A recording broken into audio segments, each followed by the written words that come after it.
ডুবে যাওয়ার আগে মাইকে ঘোষণা করা হয়েছে, সবাই সবার কাছে আমরা ক্ষমা চাই, আল্লাহর কাছে মাপ চাই, মানুষের কাছেও মাপ চাই, সবাই সময়কে ক্ষমা করে দেই। আচ্ছা, এরকম একেবারে উন্মুক্তভাবে মাইকে এলান কোন সিচুয়েশনে, কোন পরিস্থিতিতে একজন মানুষ করতে পারে? আপনারা কি বুঝেন?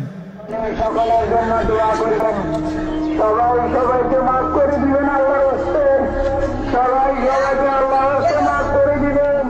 আমরা যে কোনো সময় মৃত্যুর জন্য প্রস্তুতি নিয়ে থাকব। দুনিয়ায় আমরা দুনিয়ার ভোগ বিলাসিতায় মত্ত হয়ে যাব না। যে কোনো মুহূর্তে বিপদ আপদ আসতে পারে। মাইকে যে এলানটা হয়েছে, সেই এলান থেকে আমাদের এতটুকু শিক্ষা নিতে হবে। সেদিন কিন্তু আপনার ব্যাপারে ঘোষণা হবে যে মরহুম আব্দুল কুদ্দুস সাহেব আজ ফজরের নামাজের পরে দুনিয়া থেকে বিদায় নিয়ে চলে গেছেন, ইন্না লিল্লাহি ওয়া ইন্না ইলাইহি রাজিউন। মরহুম মুস্তাফিজ রহমানী দুনিয়া থেকে বিদায় নিয়ে চলে গেছেন, ইন্না লিল্লাহি ওয়া ইন্না ইলাইহি রাজিউন।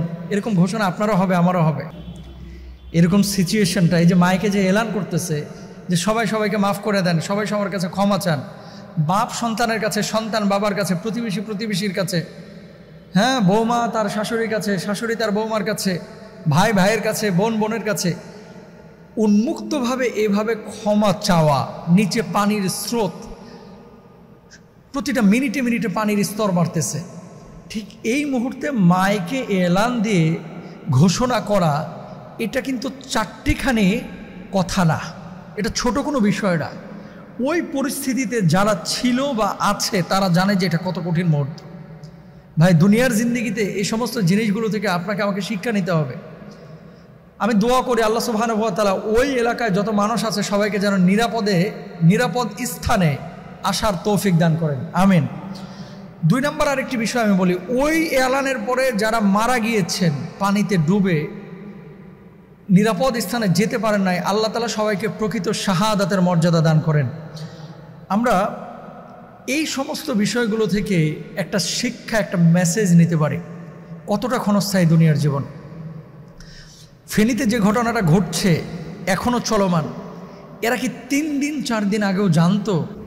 আরে আমারই তো পরিচিত অনেক ভাই আছে, সে ইস্তাম্বুলে ভালো সেটেল, তুরস্কে, অথচ পরিবার ফ্যামিলি এই ফেনীতে। আরেক ভাই আছে জাপানে, ভালো কাজকর্ম করে, এখানে বাড়ি হচ্ছে ফেনীতে। আমরা তো মাহফিল করি, এমন কোনো জেলা, থানা, উপজেলা নাই যেখানে আমাদের ভালোবাসার মানুষ নাই। কয়জনকে ফোন দেব, কয়জনকে? কত মানুষ এখানে নক দিচ্ছে, কান্না করতেছে। কয়জনের কান্নার শব্দ ধারণ করার মতো সক্ষমতা আমাদের আছে? আসলে নেই ভাই। কি শিক্ষা এখান থেকে আছে? জীবনের মোড়টা যে কোনো মুহূর্তে ঘুরে যেতে পারে, জীবন প্রদীপটা যে কোনো মুহূর্তে নিভে যেতে পারে। এখন ভালো অবস্থায় আছে, যে কোনো সময় অবস্থার পরিবর্তন ঘটে যেতে পারে। এটা কিন্তু কেউ জানি না আমরা। যে কোনো সময়, যে কোনো মুহূর্তে, যে কোনোভাবে, যে কোনো অবস্থা পরিবর্তন হয়ে যেতে পারে। সুতরাং জীবনের প্রত্যেকটি ক্ষেত্রে আমাদের উচিত হবে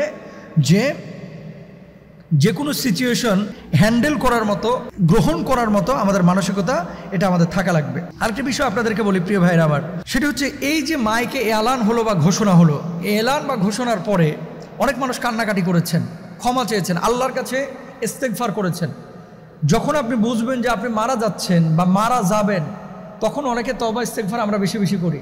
তো তাহলে তওবা ইস্তেগফার সে সময় না করে আরও আগেই আমাদের করা উচিত ছিল। রূহ যখন গলার মধ্যে চলে আসে তখন কিন্তু তওবা ইস্তেগফার আর কবুল হয় না। তারপরে অনেকে ছিল যে এসির মধ্যে ঘুমিয়েছিলেন, কিন্তু আজকে এসি নাই, বিদ্যুৎ নাই, পানি নাই, কোনো কিছু কিন্তু এখন আমাদের সামনে নেই।